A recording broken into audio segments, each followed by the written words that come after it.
Very good morning dear students आज की class में हम ब्रायोफाइटा के बारे में अध्ययन करेंगे। इससे पहले की क्लास में हमने शैवाल के बारे में पढ़ा था और पादप जगत का सबसे पहला जो हमने पढ़ा था वह शैवाल वर्ग पढ़ लिया था। अब हम आज पढ़ेंगे ब्रायोफाइट के बारे में, और ब्रायोफाइटा है उस बारे में सबसे पहले समझते हैं कि ब्रायोफाइटा शब्द का गठन किसने किया था। तो आप ध्यान दीजिए, ब्रायोफाइटा शब्द का गठन रॉबर्ट ब्राउन ने किया था। ध्यान दीजिए, ब्रायोफाइटा शब्द है वो एक वैज्ञानिक ने दिया था और उसका नाम क्या ध्यान रखना हमें, रॉबर्ट ब्राउन। तो ब्रायोफाइटा शब्द है वो किसके द्वारा दिया गया, रॉबर्ट ब्राउन द्वारा दिया गया था। फिर उसके बाद में ध्यान दीजिए, ब्रायोफाइटा का अध्ययन क्या कहलाता है, ब्रायोलॉजी कहलाता है। तो ब्रायोफाइटा का अध्ययन क्या कहलाएगा, ब्रायोलॉजी कहलाता है।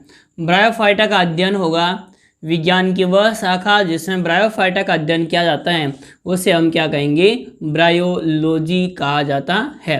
तो इस प्रकार से ब्रायोफाइटा के अध्ययन को हम ब्रायोलॉजी कहते हैं। और भारतीय ब्रायोलॉजी के जनक किसे कहा जाता है, तो आपको क्या ध्यान रखना है, भारतीय ब्रायोलॉजी के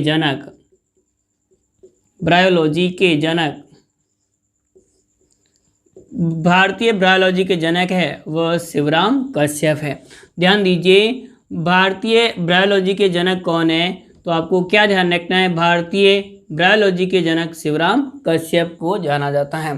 तो प्रोफेसर शिवराम कश्यप है, उन्हें भारतीय ब्रायोलॉजी के जनक कहा जाता है।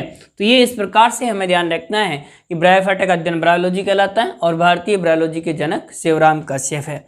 फिर उसके बाद में ध्यान दीजिए, तो हमें ध्यान रखना है इनके सामान्य लक्षण कौन कौन से होते हैं, इन्हें ब्रायोफाइटा के सामान्य लक्षण कौन कौन से हैं, इन बारे में हमें ध्यान रखना है। तो ब्रायोफाइटा में 3 प्रकार के पादपों को शामिल किया गया है। एक पादप होते हैं जिनकी संरचना होती है यकृत के समान होती है, जिन्हें हम क्या कहते हैं, लीवरवर्ट्स कहा जाता है। तो इस प्रकार से लीवरवर्ट्स कहा जाता है। दूसरे पादप होते हैं जिनके अंदर जो स्पोरोफाइट बनता है उसमें सदैव वृद्धि होती रहती है और वो सींग के समान वृद्धि होती है, तो इस प्रकार से इन्हें हॉर्नवर्ट्स कहा जाता है। तो इस प्रकार से हॉर्नवर्ट्स। और तीसरे सदस्य होते हैं जिनकी संरचना मोअस के समान होती है, तो इसे मोअस पादप कहते हैं। तो ब्रायोफाइटा में कौन कौन से पादप शामिल किए गए हैं, तो हमें ध्यान रखना, लीवरवर्ट्स इसमें शामिल किए गए, हॉर्नवर्ट्स इसमें शामिल किए गए और मोअस को इसमें शामिल किया गया है। तो ध्यान दीजिए, ब्रायोफाइटा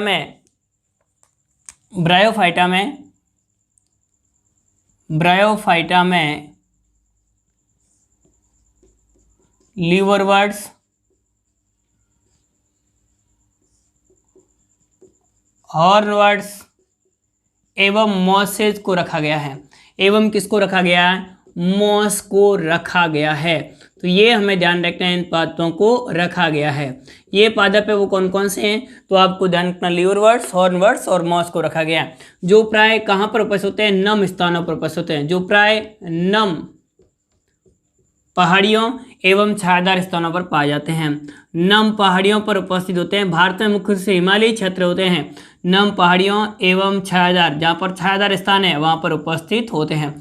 तो नम पहाड़ियों एवं छायादार पर पाए जाते हैं। तो ये हमें ध्यान रखना है किसके बारे में, ब्रायोफाइट के बारे में। ब्रायोफाइटा है वो भारत में मुख्य रूप से किन क्षेत्रों में देखा जाता है, तो ये हमें ध्यान रखना है, यह हिमालयी क्षेत्रों में देखा जाता है। कुछ पहाड़ियाँ होती हैं, यहाँ की जो राजस्थान की पहाड़ियाँ उसमें भी उपस्थित होते हैं। तो ये मुख्य रूप से कहाँ पर उपस्थित होते हैं, तो आपको ध्यान रखना, मुख्य रूप से हिमालयी क्षेत्र होता है वहाँ पर उपस्थित होते हैं। राजस्थान में भी रिक्सिया डेजर्टेंस की कुछ जातियाँ उपस्थित होती हैं, रिक्सिया जोतुरेंस की जाति भी यहाँ पर उपस्थित है। तो ये हमें ध्यान रखना है कि इनका मुख्य आवास होता है वह नम पहाड़ियाँ होती हैं और ये छायादार स्थानों पर पाए जाते हैं। तो ये इनकी उपस्थिति ध्यान रखनी है।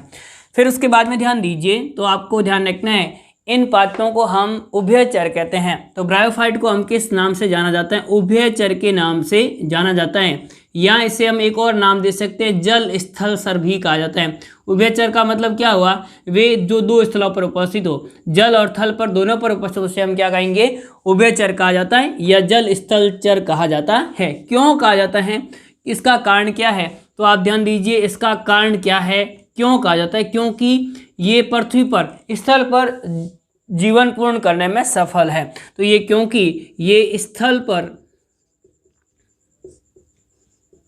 जीवन यापन कर सकते हैं, ये स्थल पर जीवन यापन कर सकते हैं, यानी ये प्रथम ऐसे पादप है जिन्होंने स्थल पर जीवन यापन करने में सफलता प्राप्त की थी। ये हमें ध्यान रखना है। परंतु यहाँ ये हमें ध्यान रखना है, इन्हें जलचर भी कहा जाता है, क्योंकि परंतु लैंगिक जनन के लिए इनको जल की आवश्यकता होती है, परंतु लैंगिक जनन के लिए जल अनिवार्य है। तो ये हमें ध्यान रखना है, लैंगिक जनन के लिए इनमें क्या होता है, जल की उपस्थिति होना अनिवार्य होता है। तो इस कारण से इन्हें हम क्या कहते हैं, जल स्थलचर कहा जाता है। देखो अधिकांश शैवाल होते हैं वो कैसे पादप होते हैं, जलीय पादप होते हैं, परंतु ब्रायोफाइट होते हैं वे अपना जीवन होता है वो स्थल पर संपन्न करते हैं, स्थलीय पादप है। परंतु आपको क्या ध्यान रखना है, इनके लैंगिक जनन के लिए जल होता है, वह लैंगिक जनन के लिए जल अनिवार्य होता है। तो इसमें लैंगिक जनन के लिए किसकी उपस्थिति अनिवार्य होती है, जल की उपस्थिति अनिवार्य होती है। जल के द्वारा ही जो पुमणु बनते हैं वे पुमणु अंड स्त्रीधानी तक पहुंचते हैं और निषेचन की क्रियाविधि संपन्न होती है, जिसके बिना इनका जीवन चक्र पूर्ण नहीं हो पाता है। तो इनके जीवन चक्र को पूर्ण करने के लिए जल की उपस्थिति अनिवार्य होती है। इस कारण से इन पादपों को हम किस नाम से जानते हैं, उभयचर के नाम से या जल स्थलचर कहा जाता है। तो ब्रायोफाइट को हम उभयचर या जल स्थलचर कहा जाता है। फिर उसके बाद में ध्यान दीजिए ये कहां पर उपस्थित होते हैं, ये प्राय नम, आर्द्र एवं छायादार स्थानों पर पाए जाते हैं। एवं कौन से स्थानों पर पाए जाते हैं, छायादार स्थानों पर पाए जाते हैं। तो इस प्रकार से आप ध्यान दीजिए ये कहाँ कहाँ उपस्थित होते हैं, नम, आर्द्र एवं छायादार स्थानों पर पाए जाते हैं। तो ये नम और जो छायादार पादप होते हैं ये पादप कौन से होते हैं, ब्रायोफाइट्स। और इस बारे में ध्यान दीजिए ये कौन से स्थलों पर पाए जाते हैं, नम, आर्द्र और छायादार। और आप ध्यान दीजिए तो ब्रायोफाइट होते हैं, ब्रायोफाइट जैव विकास की दृष्टि से प्रथम स्थलीय पादप है। जैव विकास की दृष्टि से प्रथम स्थलीय पादप है। वो कौन से पादप है, तो आपको क्या ध्यान रखना है, जैव विकास की दृष्टि से ये पादप है वो किस प्रकार के पादप है, प्रथम स्थलीय पादप है। तो इस प्रकार से हमें ध्यान रखना है कि ब्रायोफाइट होते हैं ये जैव विकास की दृष्टि से प्रथम स्थलीय पादप है, प्रथम पूर्ण रूप से स्थल पर जीवन यापन करने में सक्षम है। सफलतापूर्वक नहीं कर पाते हैं क्योंकि इनको जल के लिए उपस्थिति अनिवार्य होती है, परंतु जब अपना जीवन पूर्ण कर सकते हैं, ये हमें ध्यान रखना है। तो इस कारण से इसे हम क्या कहते हैं, जल स्थलचर कहा जाता है और प्रथम स्थलीय पादप भी कहा जाता है। ये हमें ध्यान रखना है। फिर उसके बाद में ध्यान दीजिए तो इनके अंदर आप ध्यान देंगे तो ये थैलस शरीर होता है, यानी पादप शरीर कैसा होता है, इनका पादप शरीर होता है वो थैलसी होता है। पहले भी मैं अर्थ बता चुका हूँ, पादप शरीर कैसा होगा, थैलसी होता है। थैलसी का मतलब क्या हुआ, जड़, तना, पत्ती में विभेदित नहीं होता है, अर्थात जड़, तना एवं पत्ती में विभेदित नहीं होता है। तो इनका पादप शरीर होता है वो थैलसी होता है, जड़, तना, पत्ती में विभेदित नहीं होता है, पर यहाँ ध्यान रखना आपको, शैवालों में भी ऐसा ही था, थैलसी था, परंतु इसमें उच्च ब्रायोफाइट्स होते हैं उनके अंदर क्या उपस्थित होती है, पत्ती एवं जो तना है उसके समान संरचनाएं पाई जाती हैं। परंतु उच्च ब्रायोफाइट जो हायर लेवल के ब्रायोफिटा के सदस्य है, उच्च ब्रायोफाइटा में पत्ती एवं तना समान संरचनाएं पाई जाती हैं, पत्ती एवं स्तंभ या तना समान संरचनाएं पाई जाती हैं, स्तंभ के समान संरचनाएं पाई जाती हैं। तो ये हमें ध्यान रखना है कि ब्रायोफाइट होते हैं उनका पादप शरीर होता है वह थैलसी होता है, जड़, तना, पत्ती विभेदित नहीं होता है, परंतु उच्च ब्रायोफाइट में पत्ती एवं स्तंभ समान संरचनाएं पाई जाती हैं। तो ये हमें ध्यान रखना है, वास्तविक प्रकार की पत्तियां नहीं होती परंतु स्तंभ समान संरचनाएं और पत्ती समान संरचनाएं इसमें उपस्थित होती हैं। तो ये ब्रायोफाइट का लक्षण हमें ध्यान रखना है। फिर उसके बाद में ध्यान दीजिए इनमें जड़ें अनुपस्थित होती हैं, जड़ें नहीं पाई जाती हैं, यानी ब्रायोफाइट में जड़ें अनुपस्थित होती हैं, परंतु ध्यान दीजिए जड़ों के स्थान पर क्या पाए जाते हैं, मूलाभास पाए जाते हैं, राइजोइड्स पाए जाते हैं। तो इसमें जड़ें होती हैं वह अनुपस्थित होती हैं, इसके स्थान पर क्या पाए जाते हैं, मूलाभास पाए जाते हैं। जड़ें अनुपस्थित होती हैं परंतु जड़ों के स्थान पर क्या पाए जाते हैं, मूलाभास पाए जाते हैं, राइजोइड्स पाए जाते हैं। तो इस प्रकार से ये हमें ध्यान रखना है, इसमें जड़ें अनुपस्थित होगी, इसके स्थान पर क्या पाए जाते हैं, राइजोइड्स पाए जाते हैं, मूलाभास पाए जाते हैं। देखो ये राइजोइड्स होते हैं ये अव्यक्त सतह पर नीचे की सतह पर उपस्थित होते हैं, जिसमें हम देखेंगे लीवरवर्ड्स और हॉर्नवर्ड्स में तो अव्यक्त सतह पर उपस्थित होते हैं, हैं, जबकि जो मोसेज होती हैं उनके अंदर ये आधारीय सतह पर उपस्थित होते हैं। तो इस प्रकार से हमें ध्यान रखना है कि इनके अंदर जो मूलाभास उपस्थित होते हैं और मूलाभास होते हैं वे लीवरवर्ट्स और हॉर्नवर्ट्स के अंदर अव्यक्त सतह पर उपस्थित होते हैं, नीचे की सतह पर उपस्थित होते हैं, जबकि आपको जानना का मोसेज में ये आधार से जुड़े हुए रहते हैं, स्तंभ का आधार भाग होता है उससे मूलाभास जुड़े हुए रहते हैं। ये मूलाभास होते हैं एक कोशिकीय या बहुकोशिकीय होते हैं। देखिए इसमें आप ध्यान देंगे तो हॉर्नवर्ट्स के अंदर और जो लीवरवर्ट्स होता है उनके अंदर तो कैसे होते हैं, एक कोशिकीय, और आप ध्यान दीजिए मोसेज होती हैं उसके अंदर किस प्रकार के होते हैं, बहुकोशिक होते हैं। तो ये हमें ध्यान रखना है, इनके अंदर मूलाभास होते हैं वह कैसे होंगे, एक कोशिकीय होते हैं या कैसे हो सकते हैं, बहुकोशिकीय हो सकते हैं। तो मूलाभास होते हैं वे एक कोशिकीय होते हैं या बहुकोशिकीय होते हैं, इस प्रकार की संरचनाएं इसमें उपस्थित होती हैं। ध्यान दीजिए इनका मुख्य पादप शरीर होता है वह युग्मकोद्भिद पीढ़ी को निरूपित करता है। मुख्य पादप शरीर युग्मकोद्भिद पीढ़ी को निरूपित करता है। मुख्य पादप शरीर किसको निरूपित करता है, जैसे कि सेवालम देखा था वहां भी किस पीढ़ी को निरूपित करता है, युग्मकोद्भिद पीढ़ी। और युग्मकोद्भिद पीढ़ी कैसी होती है, अगुणित होती है। तो युग्मकोद्भिद पीढ़ी को क्या करता है, निरूपित करता है। तो इनका मुख्य पादप शरीर होगा वह युग्मकोद्भिद पीढ़ी को निरूपित करता है। तो इनका मुख्य पादप शरीर युग्मकोद्भिद पीढ़ी को निरूपित करता है। तथा इसमें जो बीजाणुयुक्त पीढ़ी होती है द्विगुणित बीजाणुयुक्त पीढ़ी, द्विगुणित बीजाणुयुक्त पीढ़ी होगी, बीजाणुयुक्त पीढ़ी वह युग्मकोद्भिद पर आश्रित होती है। द्विगुणित बीजाणुयुक्त पीढ़ी, यहाँ पर ये बीजाणुयुक्त पीढ़ी मैंने बनाई, यहाँ से ये संरचना, यहाँ पर भी ये बीजाणुयुक्त पीढ़ी बनाई है जो लाल कलर में दिख रही है, परंतु ये बीजाणुयुक्त पीढ़ी होती है वह स्वतंत्र रूप से भूमि पर नहीं है। ये किस पर है, तो आपको ध्यान रखना है बीजाणुयुक्त पीढ़ी होगी वह युग्मकोद्भिद पर आश्रित होती है। तो ये हमें ध्यान रखना है, इसमें बीजाणुयुक्त पीढ़ी होती है वह युग्मकोद्भिद पीढ़ी पर क्या होती है, आश्रित होती हैं, स्वतंत्र रूप से बीजाणुयुक्त पीढ़ी उपस्थित नहीं होती है। आगे हम टेरिडोफाइट वर्ग पढ़ेंगे, वहां पर हम देखेंगे कि बीजाणुयुक्त पीढ़ी होती है वह स्वतंत्र रूप से उपस्थित होती है और युग्मकोद्भिद पीढ़ी स्वतंत्र रूप से, क्या ध्यान रखना है, बीजाणुयुक्त पीढ़ी होगी वह युग्मकोद्भिद पीढ़ी पर आश्रित होती है, स्वतंत्र रूप से उपस्थित नहीं होती है। तो यह मुक्त जीवी प्रकार की या स्वतंत्र जीवी प्रकार की युग्मकोद्भिद पीढ़ी का अभाव होता है, यह बीजाणुयुक्त पीढ़ी पर आश्रित होती है। देखिए ध्यान दें, इसमें युग्मकोद्भिद होता है, इस युग्मकोद्भिद मूलाभास द्वारा अधोस्तर से जुड़ा हुआ रहता है। यानी युग्मकोद्भिद होगा वह मूलाभासों द्वारा अधोस्तर से जुड़ा हुआ रहता है, सबस्ट्रेट से जुड़ा हुआ रहता है, से जुड़ा रहता है। यानी इसमें मूलाभास होंगे, उसकी सहायता से ये क्या होता है, यहाँ मूलाभास इस प्रकार से होंगे, उनकी सहायता से अधोस्तर से जुड़ा हुआ रहता है, नीचे की सतह से जुड़ा हुआ रहता है। तो अधोस्तर से जुड़ने के लिए इसमें क्या पाए जाते हैं, मूलाभास पाए जाते हैं। और मूलाभास होते हैं ये जल अवशोषण करके युग्मकोद्भिद पहुंचाते हैं। जल एवं खनिज लवण होते हैं, इनका अवशोषण करता है वह किसके द्वारा किया जाता है, मूलाभासों के द्वारा किया जाता है। तो इसमें मूलाभास होंगे, उनकी सहायता से ये अधोस्तर से जुड़ा हुआ रहता है। और मूलाभास होते हैं वह जल व खनिज लवणों का अवशोषण करके युग्मकोद्भिद तक पहुंचाते हैं। और युग्मकोद्भिद पर आश्रित बनने वाला जो स्पोरोफाइट होता है, बीजाणुद्भिद होता है, वो वही इनसे क्या करता है, पोषण प्राप्त करता है। तो ये इस प्रकार से हमें ध्यान रखना है किसके बारे में, ब्रायोफाइट के लक्षणों के बारे में, कि इनमें मूलाभास होते हैं उसके द्वारा यह अधोस्तर से जुड़ा हुआ रहता है। और आप ध्यान दीजिए तो आपको ध्यान रखना है जल और खनिज लवणों का अवशोषण इन्हीं के द्वारा होता है। इनमें सहवन उत्तक होते हैं, उनका अभाव होता है। सहवन उत्तक कौन कौन से होते हैं, जाइलम और फ्लोएम। इनमें सहवन उत्तक जैसे जाइलम एवं फ्लोएम, इस प्रकार के सहवन उत्तकों का क्या होता है, इसमें अभाव होता है।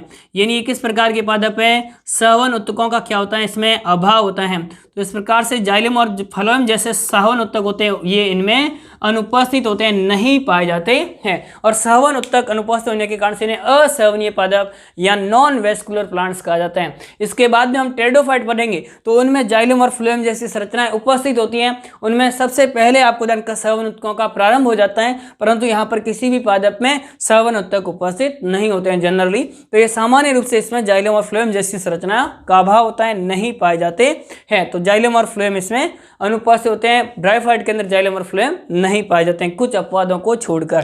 तो ये हमें इस प्रकार से ध्यान रखना है। फिर उसके बाद में ध्यान दीजिए तो आपको क्या ध्यान रखना है, इसमें जनन होता है वह दोनों प्रकार का होता है, अलैंगिक जनन नहीं होता है। कायिक जनन होगा और कैसा होगा, लैंगिक जनन होता है। तो इनमें आप ध्यान दीजिए तो आपको ध्यान रखना है कि ब्रायोफाइट के अंदर कायिक जन होता है और लैंगिक जनन पाया जाता है, अलैंगिक जनन का पूर्णतः अभाव होता है, यानी इनके अंदर अलैंगिक जनन नहीं होगा। कायिक जनन होता है वह किसके द्वारा होता है, कंद या ट्यूबर के द्वारा हो सकता है, या आपको ध्यान रखना अपस्थानिक शाखाओं के द्वारा हो सकता है, ट्यूबर के द्वारा हो सकता है, अपस्थानिक शाखाओं के द्वारा हो सकता है। तो आप ध्यान दीजिए, इनमें जो अलैंगिक जनन होता है वह नहीं पाया जाता है, केवल कायिक एवं लैंगिक जनन पाया जाता है। कायिक जनन होगा वह कंद के द्वारा, अपस्थानिक शाखाओं द्वारा होता है, नवाचारों द्वारा होता है, नवाचार या प्रोटोनीमा का निर्माण होता है उनके द्वारा भी होता है। और आप ध्यान दीजिए, गैमी के द्वारा होता है, गैमा कप का निर्माण होता है जिसके अंदर एक विशेष संरचना का निर्माण होता है जिसे हम गैमी कहते हैं, और ये मात्र पादप से अलग होकर के नए पादप का निर्माण कर लेती हैं, तो उसे हम क्या कहते हैं, गैमी द्वारा। तो इसमें कायिक जनन होगा वह कंद के द्वारा, अपस्थानिक शाखाओं द्वारा, नवाचारों द्वारा, गैमी के द्वारा होता है, ये हमें ध्यान रखना है। लैंगिक जनन होगा वह आपको ध्यान रखना है प्रगत विषम युग्मकी प्रकार का होता है, तो ये आपको ध्यान रखना है। इसमें लैंगिक जनन होगा वो प्रगत विषम युग्मकी प्रकार का होता है, ऊगैमस प्रकार का होता है। तो इनके अंदर लैंगिक जनन होगा वो किस प्रकार का होता है, ऊगैमस प्रकार का होता है। तो लैंगिक जनन किस प्रकार का होगा, ऊगैमस प्रकार का होता है। और लैंगिक जनन के दौरान बनने वाला जो नर जननांग होता है उसे हम क्या कहते हैं, तो आपको ध्यान रखना है पुंधानी कहा जाता है। तो इसमें लैंगिक जनन के दौरान बनने वाले नर जननांग को हम क्या कहेंगे, पुंधानी कहेंगे। ध्यान दीजिए, नर जननांग बनता है उसे हम किस नाम से जानते हैं, तो इसके अंदर नर जननांग बनता है उसे हम क्या कहते हैं, पुंधानी कहा जाता है। तो नर जननांग बनेगा उसे हम एंथ्रीडियम या पुंधानी कहा जाता है। जबकि मादा जननांग बनता है उस मादा जननांग को हम क्या कहते हैं, तो आपको क्या ध्यान रखना है, स्त्रीधानी कहा जाता है। जबकि सेवालों में हम उसे क्या कहते हैं, अंडधानी कहा जाता है। यहाँ पर हम इसे क्या कहेंगे, स्त्रीधानी आर्किगोनियम कहते हैं। और स्त्रीधानी होती है वह फ्लास्क की आकृति की होती है। स्त्रीधानी की संरचना होगी वह किस प्रकार की होती है, इस प्रकार से स्त्रीधानी बनेगी वह किस प्रकार की आकृति की होती है, फ्लास्क की आकृति की होती है। तो इसमें स्त्रीधानी बनती है वह फ्लास्क की आकृति की होती है, फ्लास्क नुमा होती है, जिसमें आपको दंत एक अंड कोशिका केंद्र में उपस्थित होती है। ये आपको दंत नेक कैनाल सेल्स उपस्थित होती है। उसके बाद में आपको दंत जो है वेंटर कैनाल सेल उपस्थित होगी, और उसके बाद में एक सेल कौन सी होगी, अंड कोशिका या एग सेल उपस्थित होती हैं। तो इनके अंदर आप ध्यान दीजिए, तो आपको ध्यान रखना है neck canal cell, ventral canal cell, और आपको ध्यान रखना है अंड कोशिका उपस्थित होती है। इनके केंद्र में एक क्या उपस्थित होगा, अंड उपस्थित होता है, और अंड होता है वह गतिशील होता है। पुंधानी से क्या बनते हैं, पुमणु बनते हैं। पुंधानी से क्या बनेंगे, पुमणु, और पुमणु होते हैं वे द्विकशाभिक होते हैं, दो कशाभिका युक्त होते हैं। तो इनके अंदर पुमणु बनेंगे वह किस प्रकार के होंगे, चल प्रकार के होंगे, द्विकशाभिक होते हैं, दो कशाभिका युक्त होते हैं। तो दो कशाभिका युक्त पुमणु बनेंगे। जबकि आपको ध्यान रखना है स्त्रीधानी के अंदर केवल एक अंड बनता है, और कैसा होता है, अचल होता है। तो इसके अंदर केवल एक अंड बनेगा, और अंड कैसा होता है, अचल होता है, जो किसके अंदर उपस्थित होता है, स्त्रीधानी के अंदर उपस्थित होता है। ये हमें ध्यान रखना है। तो इस प्रकार से जबकि सेवाला हमने देखा था कि अंड होता है उनको भी बाहर की ओर मुक्त कर दिया जाता है, और जो पुमणु होते हैं उनको भी जल में मुक्त कर दिया, जल में निषेचन होता है। जबकि इनमें आप ध्यान दीजिए, तो आपको ध्यान रखना है पुमणु होते हैं इनको जल में मुक्त कर दिया जाता है। पुमणु को किसमें मुक्त कर दिया जाता है, जल में। जल में मुक्त करने के बाद ये पुमणु होंगे वह स्त्रीधानी की ओर गति करेंगे, और किसके माध्यम से, जल के द्वारा। यानी जल के द्वारा ये कहाँ तक पहुँचेंगे, स्त्रीधानी तक पहुँचते हैं। जल के द्वारा ये कहाँ पर पहुंचेंगे, स्त्रीधानी के शीर्ष तक पहुंचते हैं। और इनमें जो पुमणु होते हैं उनकी गति होती है रसायनवर्ती कारक द्वारा होती है, अर्थात कुछ रासायनिक पदार्थ होते हैं जो कि स्त्रीधानी के शीर्ष से स्रावित किए जाते हैं, और स्त्रीधानी से स्रावित होने वाले रासायनिक पदार्थ होते हैं, ये रासायनिक पदार्थ होंगे ये पुमणुओं को अपनी ओर आकर्षित करते हैं, जिससे गति करते हुए पुमणु होते हैं वो स्त्रीधानी तक पहुंच जाते हैं। स्त्रीधानी पहुंचने के बाद में इनमें अंड और पुमणु होगा, उनका क्या हो जाएगा, आपको ध्यान रखना है, निषेचन हो जाएगा। अंड और पुमणु होंगे उनका सल्यन हो जाएगा, और अंड और पुमणु का सल्यन होने के फलस्वरूप किसका निर्माण होगा, युग्मनज का निर्माण होता है। तो इस प्रकार से युग्मनज बन जाएगा, या क्या बन जाएगा, जाइगोट का निर्माण हो जाएगा। तो इस प्रकार से क्या बनेगा, युग्मनज या जाइगोट बनता है। अब देखो युग्मनज या जाइगोट बनने के बाद इसमें सीधा अर्धसूत्री विभाजन नहीं होगा, इसमें पहले क्या होगा, समसूत्री विभाजन होंगे। सीधा न्यूनीकरण विभाजन नहीं होता है, पहले कौन सा विभाजन होता है, जाइगोट के अंदर द्विगुणित होता है जाइगोट, और जाइगोट के अंदर कैसा विभाजन होगा, समसूत्री विभाजन होता है। और समसूत्री विभाजन होने के फलस्वरूप किसका निर्माण होगा, भ्रूण का निर्माण होगा, एम्ब्रियो का निर्माण होगा। ये एम्ब्रियोफाइट्स प्लांट्स है। जबकि शैवाल होते हैं वो किस प्रकार से होते हैं, नॉन एम्ब्रियोफाइट्स होते हैं, जिसमें एम्ब्रियो का निर्माण नहीं होता है, भ्रूण का निर्माण नहीं होता है। वहां पर सीधे युग्मनज से अर्धसूत्री विभाजन होने के फलस्वरूप बीजाणु बनेंगे और बीजाणु अंकुरित होकर के नए थैलस का निर्माण, नए पादप का निर्माण करते हैं। जबकि यहाँ पर आपको क्या ध्यान रखना है, युग्मनज के अंदर पहले समसूत्री विभाजन होगा और समसूत्री विभाजन होने के बाद में किसका निर्माण होगा, भ्रूण का या एम्ब्रियो का निर्माण होगा। और भ्रूण या एम्ब्रियो होगा उसमें फिर से विभाजन होंगे और भ्रूण या एम्ब्रियो के अंदर जो विभाजन होते हैं उन विभाजनों के फलस्वरूप बीजाणुद्भिद का निर्माण होता है। उनके फलस्वरूप किसका निर्माण होगा, बीजाणुद्भिद का निर्माण होता है, स्पोरोफाइट का निर्माण होता है। तो इस प्रकार से स्पोरोफाइट बनेगा और इसके अंदर भ्रूण बनता है, वो भी किसके अंदर बनता है, स्त्रीदानी। और स्त्रीदानी के अंदर बनने के बाद में जो बीजाणुद्भिद बनेगा वह उसी थैलस पर बनेगा। ये देखो बीजाणुद्भिद इस प्रकार से बन रहा है, वह इस थैलस पर आश्रित है, स्वतंत्र रूप से उपस्थित नहीं होता है। यानी ये मुक्त जीवी नहीं होता है, स्वतंत्र रूप से नहीं होता है, मुक्त जीवी नहीं होता है। ये किस पर आश्रित होता है, तो आपको ध्यान का ये युग्मकोद्भिद पर आश्रित होता है। तो इसमें जो बीजाणुद्भिद बनेगा ये युग्मकोद्भिद पर क्या होता है, आश्रित होता है, स्वतंत्र रूप से उपस्थित नहीं होता है। ये भोजन के लिए किस पर निर्भर होता है, जल अवशोषण के लिए किस पर निर्भर रहता है, तो आपको ध्यान रखना है युग्मकोद्भिद पर निर्भर रहता है। इस कारण से इसमें बीजाणुद्भिद होते हैं वो स्वतंत्र न होकर के और किस पर उपस्थित होते हैं, युग्मकोद्भिद पर उपस्थित होते हैं, आश्रित रूप से उपस्थित होते हैं। तो इनके अंदर स्पोरोफाइट होगा वह किस पर आश्रित रहता है, युग्मकोद्भिद पर आश्रित रहता है। अब देखिए ध्यान दें, इसमें सामान्यतः स्पोरोफाइट होता है वह 3 भागों में विभाजित होता है। इनका जो शीर्ष भाग होता है उसे हम क्या कहते हैं, कैप्सूल कहा जाता है। शीर्ष भाग होगा इसे कैप्सूल कहेंगे, हिंदी में कैप्सूल को हम संपुटिका कहते हैं। तो कई बार आपको लिखा हुआ मिल सकता है संपुटिका या कैप्सूल होगा। संपुटिका कैप्सूल के बाद में बीच में एक डंठल नुमा संरचना होती है जिसे हम सीटा कहते हैं और उसके बाद में इसका आधार भाग होता है उसे हम क्या कहते हैं, तो आपको दिन का फूट कहा जाता है या आधार कहा जाता है। तो इस प्रकार से फूट, सीटा एवं कैप्सूल, आधार, सीटा और कैप्सूल 3 भागों में विभेदित होता है। सीटा को हम वृंत कह सकते हैं, कैप्सूल को हम आधार कह सकते हैं। आधार, वृंत और कैप्सूल या संपुटिका में विभेदित होता है। तो इनके अंदर बीजाणुद्भिद बनेगा वो 3 भागों में विभेदित होता है। सबसे पहले फूट या जिसे हम आधार कहते हैं, उसके बाद में सीटा या वृंत और कैप्सूल या जो संपुटिका होती है, ये 3 भागों पर होते हैं। और इसके अंदर संपुटिका होती है, उसी संपुटिका कैप्सूल के अंदर बीजाणु मात्र कोशिकाएं निर्मित होगी, स्पोर मदर सेल्स का निर्माण होगा। और स्पोर मदर सेल या बीजाणु मात्र कोशिका होगी, उन द्विगुणित बीजाणु मात्र कोशिकाओं के अंदर अर्धसूत्री विभाजन होगा। तो इनमें अर्धसूत्री विभाजन किसमें होगा, कैप्सूल के अंदर बनने वाली बीजाणु मात्र कोशिका होगी उनमें अर्धसूत्री विभाजन होगा। और बीजाणु मात्र कोशिकाएं होगी उनमें अर्धसूत्री विभाजन होने के फलस्वरूप किसका निर्माण होगा, तो आपको क्या ध्यान रखना, बीजाणुओं का निर्माण होगा। और ये बीजाणु कैसे होते हैं, अचल होते हैं और ये बीजाणु होंगे वे भूमि पर अंकुरित होकर के और नए थैलस का निर्माण करते हैं। इस प्रकार से आपको ध्यान रखना है किसके बारे में, ब्रायोफाइटा के सामान्य लक्षणों के बारे में। एक बार वापस से सुन लीजिए, ब्रायोफाइट होते हैं, इसमें आप सबसे पहले ध्यान रखना है कि ब्रायोफाइटा नाम किसने दिया था या ब्रायोफाइट शब्द किसने गठन किया था, तो रॉबर्ट ब्राउन ने गठन किया था। फिर उसके बाद में हमें ध्यान रखना है कि ब्रायोफाइट है, ये ब्रायोफाइट होंगे, इनका अध्ययन किस शाखा में किया जाता है, तो विज्ञान की वह शाखा जिसमें ब्रायोफाइटा का अध्ययन किया जाता है उसे हम ब्रायोलॉजी कहेंगे। भारतीय ब्रायोलॉजी के जनक कौन है, प्रोफेसर शिवराम कश्यप को कहा जाता है। फिर उसके बाद में हमें ध्यान रखना है इनके सामान्य लक्षणों के बारे में। तो सबसे पहले हमें ध्यान रखने हैं कि ब्रायोफाइट होते हैं, ये सभी ब्रायोफाइट कैसे होते हैं, तो आपको इनका स्थलीय होंगे, कुछ इसमें जलीय भी होते हैं, रिक्शिया के कुछ सदस्य होते हैं, पर अधिकांश ब्रायोफाइट कैसे होंगे, स्थलीय होते हैं। और इसमें हॉर्नवर्ट, लिवर्टवर्ट्स और मॉसेज इत्यादि शामिल होते हैं। ये मुख्य रूप से नम और छायादार स्थान होते हैं वहां पर उपस्थित होते हैं।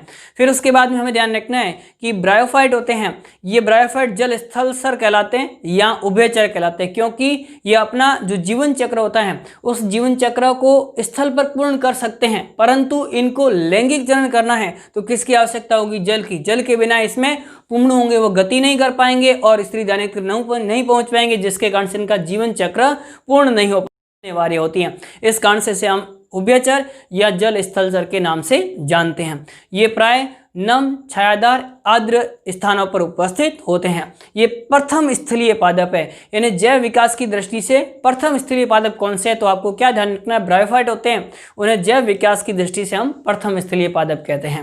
फिर उसके बाद में हमें ध्यान रखना है कि इनका मुख्य पादप शरीर होता है वो किस पीढ़ी को निरूपित करता है, युग्मकोद्भिद पीढ़ी को निरूपित करता है, अगुणित पीढ़ी को निरूपित करता है।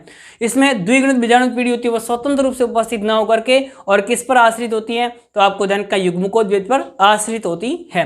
फिर उसके बाद में इसका युग्मकोद्भिद होता है वह मूलाभासों की सहायता से सबस्ट्रेट्स या अधोस्तर से जुड़ा हुआ रहता है, चिपका हुआ रहता है।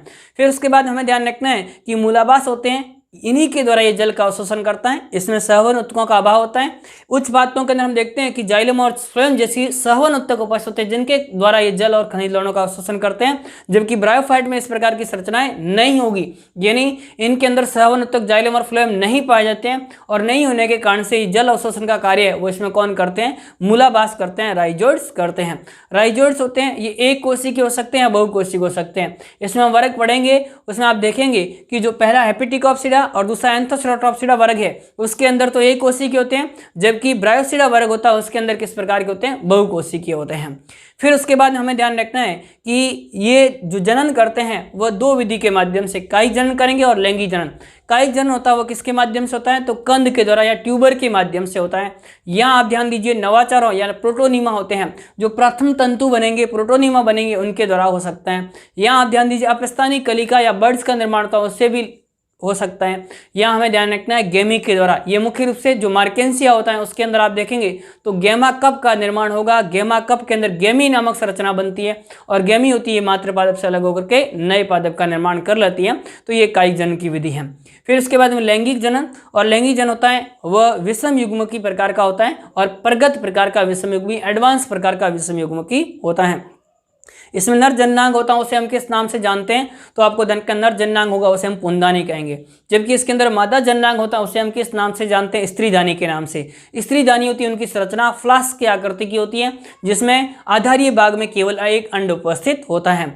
पुंधानी के अंदर पुमणुओं का निर्माण होता है। पुमणु होते हैं द्विकशाभिक होते हैं, दो कशेवत होते हैं। इन पुमणुओं को जल में मुक्त कर दिया जाता है, जल से ये रसायनवर्ती गति करते हुए स्त्रीदानी तक पहुंचते हैं एवं अंड के साथ में निषेचित होकर के द्विगुणित युग्मनज का निर्माण करते हैं। यहीं से द्विगुणित बीजाणुद्वित पीढ़ी प्रारंभ होती है। द्विगुणित युग्मनज होगा उसके अंदर सीधे अर्धसूत्री विभाजन न होकर के इसमें पहले समसूत्री विभाजन होगा, जिसके फलस्वरूप या एम्ब्रियो का निर्माण होता है। तो भ्रूण का निर्माण होगा या एम्ब्रियो का निर्माण होता है। भ्रूण या एम्ब्रियो बनने के बाद में उस भ्रूण या एम्ब्रियो से एक संरचना का निर्माण होगा जिसे हम स्पोरोफाइट या बीजाणुद्वित कहते हैं, जो कि बहुकोशिकीय होती है। बहुकोशिकीय संरचना होगी जिसे हम बीजाणुद्वित या स्पोरोफाइट्स कहते हैं। और स्पोरोफाइट होता है वह आप ध्यान दीजिए तो इनमें ब्रायोप्सिडा वगैरह इसके उच्च वर्ग होते हैं, उनके अंदर तो ये आपको ध्यान रखना है प्रकाश संश्लेषी भी होता है, ये हमें ध्यान रखना है। इस प्रकार से बीजाणुद्वित बनेगा। और बीजाणुद्वित होता है यह स्वतंत्र रूप से न बन करके और युग्मकोद्भिद पर आश्रित होता है। फिर उसके बाद में तीन भागों में समांतर रूप से बंटा रहता है, कैप्सूल, सीटा एवं फूट। इसमें से कैप्सूल भाग होता है उसके अंदर बीजाणु मात्र कोशिका होगी, उसमें अर्धसूत्री विभाजन होगा और उसे बीजाणुओं का निर्माण होगा। ये बीजाणु सीधे अंकुरित होकर के नए थैलस का निर्माण कर सकते हैं या पहले प्रोटोनीमा या नवाचार या प्रथम तंतु का निर्माण करेंगे और प्रथम तंतु से कंद का निर्माण करके या ट्यूबर का निर्माण करके और या बर्ड का निर्माण करके नए थैलस का निर्माण कर लेते हैं। तो ये इस प्रकार से हमें ध्यान रखना है ब्रायोफाइटा के अंदर जीवन चक्र किस प्रकार से होता है और इनकी मुख्य लक्षण कौन कौन से हैं। नेक्स्ट अगली क्लास में हम ब्रायोफाइटा के वर्गीकरण के बारे में अध्ययन करेंगे। तब तक के लिए धन्यवाद। Thank you.